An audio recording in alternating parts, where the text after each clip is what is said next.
They called it paradise. For some, it was a prison, the west coast of New Zealand's South Island, a place of rugged beauty, dense rainforest, and isolation.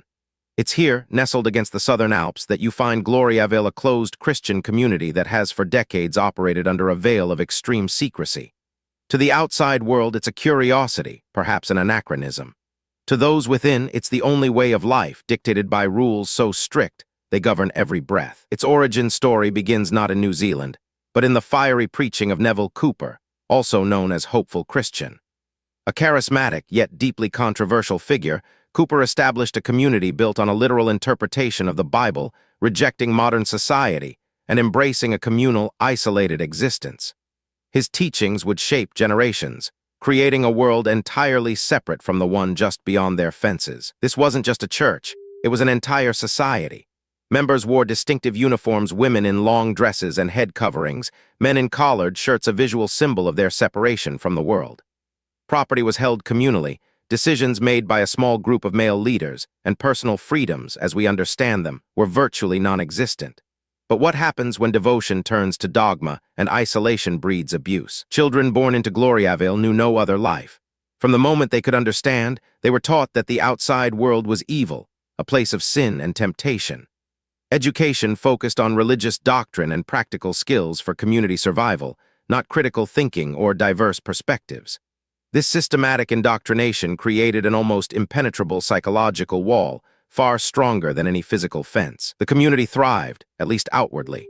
They ran successful businesses, dairy farming, plane engineering, honey production, providing an economic engine that fueled their self-sufficiency. This financial independence allowed them to remain largely insulated from external scrutiny, reinforcing their ability to dictate their own terms of existence, hidden in plain sight. But beneath this veneer of prosperity and piety, whispers began. Whispers of control, of fear, and of a darker side to their isolated paradise. The rigid hierarchy, the absolute authority of the leaders, particularly Hopeful Christian, would eventually lead to devastating consequences for many who dared to question or, worse, to suffer in silence. One of the most persistent themes emerging from former members is the suppression of individual identity. Every aspect of life, from marriage partners to daily chores, was meticulously planned and often dictated by the leadership. Personal desires were to be sacrificed for the good of the community, and dissent was not merely discouraged. It was seen as a spiritual failing. The stories of those who eventually left Gloriavale paint a stark picture. Many describe a profound sense of disorientation, a complete lack of understanding of the outside world, and a deep-seated fear of eternal damnation for their transgression. Escaping the physical walls was one thing. Dismantling the psychological ones proved far more challenging. The legal battles that followed Hopeful Christian's conviction for indecent assault in the early 1990s brought Gloriavale into uncomfortable public view.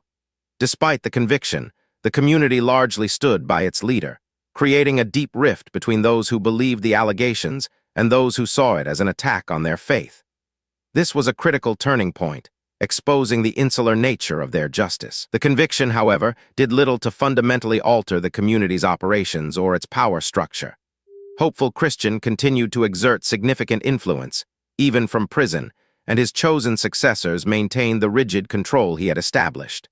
The walls, both literal and metaphorical, remained firmly in place. More recently, the community has faced renewed scrutiny over allegations of forced labor and the exploitation of children. Former members have come forward, detailing how they were made to work long hours from a young age, with little to no compensation, effectively for the benefit of the community's businesses. This ignited a fresh wave of legal challenges and public outcry. These accounts describe an environment where children as young as 6 were expected to contribute to the community's industries. The concept of a childhood, as most understand it, was foreign.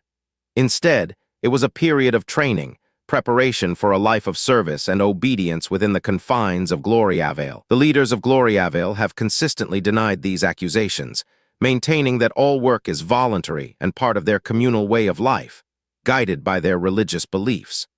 They argue that their children are well cared for, educated, and raised in a loving, God-fearing environment, protected from the vices of the outside world. Yet the experiences of those who escaped paint a different picture.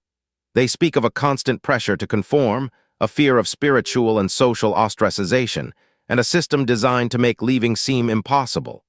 For many, the decision to break free was agonizing, severing ties with family and everything they had ever known. The process of de-indoctrination is often long and painful. Former members struggle with basic life skills, financial independence, and navigating a world they were taught was inherently evil. The trauma of their past can linger for years, impacting relationships, mental health, and their sense of self.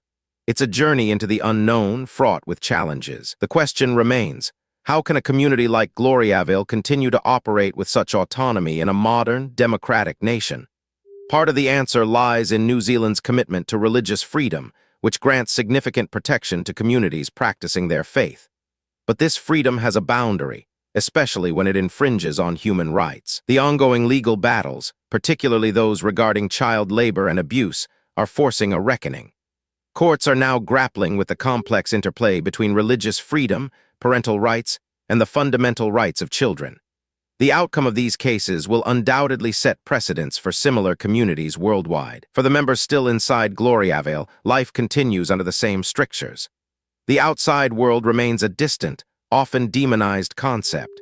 For those who have left, their journey is one of healing, rebuilding, and advocating for change, hoping that no more children will endure what they did. The story of Gloriavale is a microcosm of a larger human struggle, the balance between faith and control, community and individual liberty. It forces us to confront uncomfortable questions about the power of belief, the dangers of isolation, and the resilience of the human spirit in the face of absolute authority. The walls of Gloriavale, once seen as protection, have become a symbol of confinement for many.